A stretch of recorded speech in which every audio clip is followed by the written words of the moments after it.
Hello, আজকে আমি আপনাদের এক্সেল এর কিন্তু গুরুত্বপূর্ণ একটা টার্ম নিয়ে আলোচনা করব যে এক্সেল এর স্লাইসার কিভাবে তৈরি করতে হয়। তো আপনারা দেখতে পাচ্ছেন যে আমার স্ক্রিনে একটি এক্সেল শিটের উপর কিছু ডেটা আছে। এই ডেটা থেকেই আসলে আমি আপনাদের স্লাইসারটা কিভাবে করতে হয় সেটা করে দেখাবো। তো স্লাইসার করতে হলে প্রথমে আপনাকে করতে হবে, আপনার যে ডেটাগুলি আছে এই ডেটাগুলিকে একটি টেবিলে কনভার্ট করতে হবে। তো টেবিলে কনভার্ট করতে হলে কি করতে হবে? প্রথমে আপনাকে সবগুলি ডেটা সিলেক্ট করতে হবে।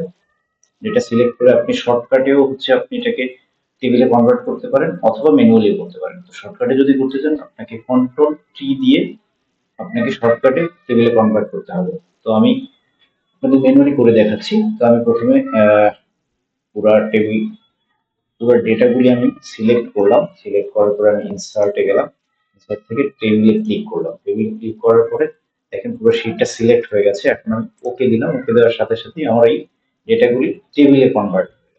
হ্যাঁ, এই টেবিলটাকে আমার কনভার্ট করতে হবে স্লাইসারে। আমি যদি এই টেবিলটাকে স্লাইসারে কনভার্ট করতে চাই আমাকে আবারও এই পুরো টেবিলটাকে সিলেক্ট করতে হবে। সিলেক্ট করে টেবিলটাকে আবার সিলেক্ট করতে হবে। সিলেক্ট করে আবার ইনসার্টে যাব। ইনসার্ট থেকে দেখেন এখানে স্লাইসার আছে। আমি স্লাইসারে ক্লিক করব।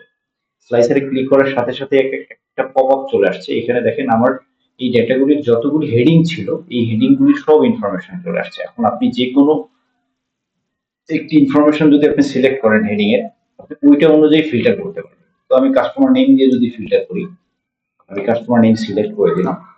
দেখেন আমার স্লাইসার হয়ে গেল। এখন স্লাইসার হওয়ার সাথে সাথে প্রথমে আছে কি আছে, জাহেদ হোসাইন। আমি জাহেদ হোসেনে যদি ক্লিক করে দেখেন জাহেদ হোসেনের নামে দুটো অর্ডার আছে। তার